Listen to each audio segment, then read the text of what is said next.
Hey guys, Drifter here. Today I want to talk about all the things that are coming in Black Ops Cold War and Warzone Season 4. I know the announcement was yesterday with the roadmap and stuff, but I kind of like doing things one day behind. It feels more chill, gives me time to think about it, and I'm just not a big fan of rushing things super hard to be first. So let's jump into all of the changes on the thumbnail. You saw that there's new vehicles coming. We're going to save that one for last. I'm going to talk about the new weapons first. The marketing material says 5 new weapons. It's really 4 new guns and a melee stick, and only 3 of them are going to be available at launch, but that's still nice. So on launch, you're going to get to use the MG82 light machine gun, which is a real Cold War era weapon, by the way, invented in 1982. It's a Spanish weapon, and Mexican drug cartels loved it. It's a full auto light machine gun described in game as having the highest rate of fire in class. We're talking about Cold War here. I don't know how it's going to compare in Warzone. Fast aim down sights, moderate recoil, moderate damage, and increased ammo capacity. What I'm reading is that in Warzone, high rate of fire means potentially meta changing due to the time to kill numbers and a great start for the weapon. LMGs aren't in a great place right now because there's a lot of fast killing weapons that have better handling like assault rifles and SMGs, but if that sort of fantasy from Black Ops Cold War carries over to Warzone and it's an LMG with good handling and a good TTK like the Bruin, it might see some real use. Then there is the C58 assault rifle, which looks just like the G3 from good old CoD 4. It's described as being fully automatic, high close range damage, low rate of fire, low recoil, and low ammo capacity, so I'm kind of thinking almost a full auto FAL, or like the full auto G3 from CoD 4 once again. Still potentially meta changing if it does have those high damage numbers that are advertised, though it'll probably be more of a headshot multiplier thing. It's hard to beat some of the super fast spray guns in Warzone, but if this one gets really powerful headshots, it might become a meta weapon. However, the low ammo capacity is going to be pretty brutal. The next weapon is called the OTS-9 SMG. It's basically a Black Ops 1 Kiparis. Of note, this one does not come out at launch, but releases later in the season.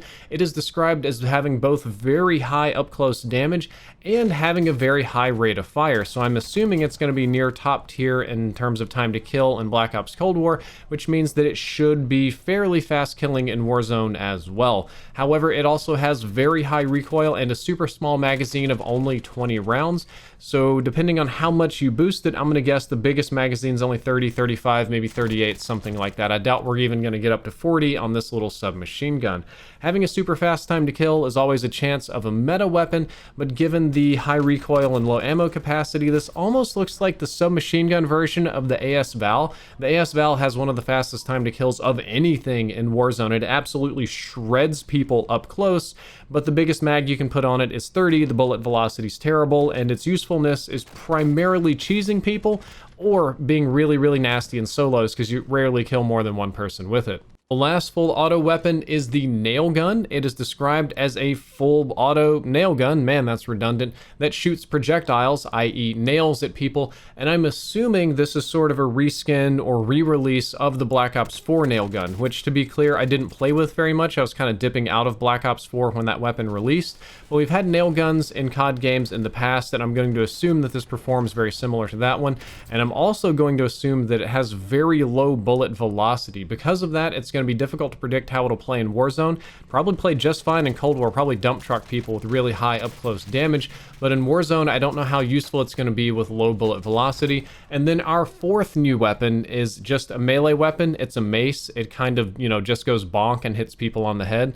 I don't know why they class these as new weapons, but they always do, and I generally don't even use them. Side note, I've been really enjoying the Cheems bonk memes. I don't know why. I just see them all over my wife's timeline. I find them to be super fun. So after the new weapons, Warzone has a new Groundfall event where the satellite fell to the ground. Man, these names are very literal this year. New missions centered around the points of interest, which are going to be the satellites, and interestingly, missions will grant epic secondary weapon blueprints, which is nice because I think we're finally starting to see some secondary weapons get a little bit more useful in Warzone, so I'm hoping that they give us some really cool ones, hopefully some more anime skin ones.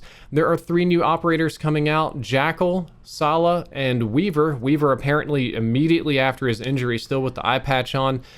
Some people get really hyped about these. I personally really don't. Black Ops Cold War maps are coming. There's Collateral, which is up to 12v12. We've already talked about that one. Hijacked, we've already talked about quite a bit. And Rush, which is the paintball map from Black Ops 2, is going to be coming out later in the season. That one is a super fun map. I really thoroughly enjoyed it in Black Ops 2. I'm glad to see it coming back. And I also think that would be a super easy one to drop somewhere in Warzone, just like some like boring little corner of the map. You put up a building that has Rush inside of it, like the Verdansk paintball arena.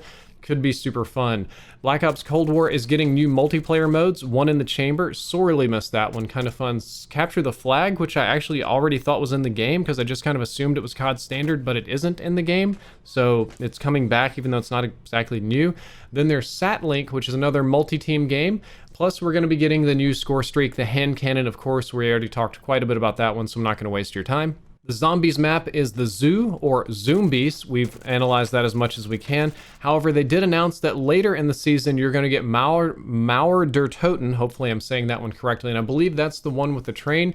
And Treyarch has advertised this one as being a classic round-based zombies again. So if you like the classic zombies and not the Outbreak exploration stuff, you should have a lot going on here.